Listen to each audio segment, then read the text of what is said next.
আসসালামু আলাইকুম ওয়া রাহমাতুল্লাহি ওয়া বারাকাতুহু। আলহামদুলিল্লাহি রাব্বিল আলামিন ওয়া সলাতু ওয়া সালামু আলা খায়রিল বারিয়াতি মুহাম্মাদিন ওয়া আলিহি আত-তাইয়িবিন আত-তাহিরিন। ক্বালা নবিয়্যু আলাইহি সালাতু ওয়া সালাম ইরহামু মান ফিল আরদি ইয়ারহামুকুম মান ফিস সামা। আজকের এই বিদায়ী অনুষ্ঠানের উপস্থিত জাতির কাণ্ডারী ওস্তাদবৃন্দ এবং আগামী প্রজন্মের রাহাবাদ ছোট বড় সকল সহপাঠী এবং আমার এই ধারার বুকে আসার একমাত্র মাধ্যম এবং একমাত্র চালিকা শক্তি, সকলকে জানাই আমার পক্ষ থেকে আন্তরিক মোবারকবাদ ও বিনয় শ্রদ্ধা। জৈনিক কবি বলেন, আজ মোদের বিদায় বেলা, ছিন্ন মোদের মিলন মেলা, বাজছে শুধু বিদায় সুর। বিদায় শব্দটা ছোট হলেও এর ভিতরে লুকিয়ে থাকে দুঃখময় কত কথা।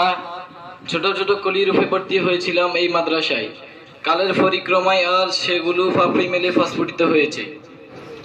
নিজেদের ভিতর ধারণ করেছে ইলমে নববীর হৃদয় করা সৌন্দর্য।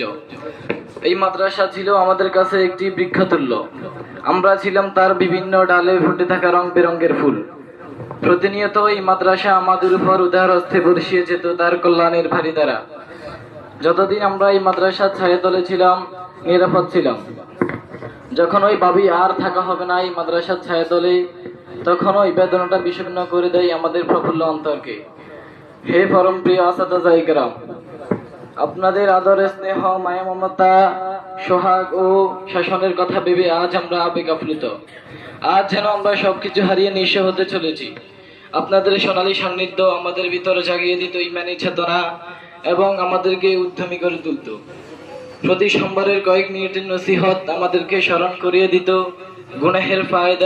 গুনাহের ক্ষতি ও নেকির ফায়দা সমূহ। আমরা সুযোগ পেতাম নিজেদেরকে পরিবর্তন করার এবং তাওবার পথে ফিরে আসার। আমার এই মাদ্রাসার আসার একমাত্র মাধ্যম আমার চাচা মহোদয় এবং উত্তর মাদ্রাসার নাজমে তালিমাত হযরত মাওলানা মাকসুদুল করিম সাহেব। ওনার এই অবদানের কথা এবং এই মাদ্রাসার অবদানের কথা আমি কখনো বলতে পারবো না। হে ইলমে নববী অন্বেষী ছাত্র ভাইরা, তোমরা আমাদের সাথে সেভাবেই মিলেমিশে ছিলে যেভাবে একই গাছে ফল ও পাতা মিলেমিশে থাকে। তোমরা আমাদের সাথে মন অবসানের মিলনের ক্ষেত্রে একাত্তর মতো এবং সমতার ক্ষেত্রে চিরনির্দ্বন্দ্বরাজির মতোই ছিলে। আমরা চেয়েছিলাম তোমাদের দুঃখ কষ্টের ভাগিদার হতে, কিন্তু মানবিক দুর্বলতার কারণে আমরা তা পূর্ণাঙ্গ করতে সক্ষম হইনি এবং আমাদের জন্য তোমাদের হৃদয়ের গহীন কোণে যে শ্রদ্ধা ও ভালোবাসা লালন করেছ তারও যথার্থ কদর ও সঠিক মূল্যায়ন করতে পারিনি। তাই এই বেদনাময় লগ্নে বলছি, রাসূলুল্লাহ সাল্লাল্লাহু আলাইহি ওয়াসাল্লাম বলেন, ইরহামু মান ফিল আরদ ইয়ারহামুকুম মান ফিস সামা। উক্ত হাদিসের অর্থ হলো যে তোমরা জমিনবাসীদের উপর দয়া করো, আসমানবাসীগণ তোমাদের উপর দয়া করবেন। এই হাদিসের আলোকে যদি কারো সাথে চলাফেরায় আচরণে কোনো ভুল করে থাকি, মনোকষ্ট পেয়ে থাকলে আজকের এই বেদনাময় লগ্নে ক্ষমার আশাবাদী।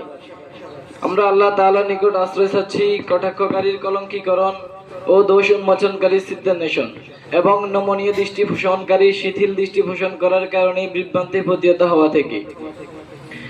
পরিশেষে আবার ওস্তাদের প্রতি কৃতজ্ঞতা জানিয়ে এবং আমার পিতার প্রতি কৃতজ্ঞতা জানিয়ে এখানেই বিদায় নিচ্ছি। আসসালামু আলাইকুম ওয়া রাহমাতুল্লাহি ওয়া বারাকাতুহু।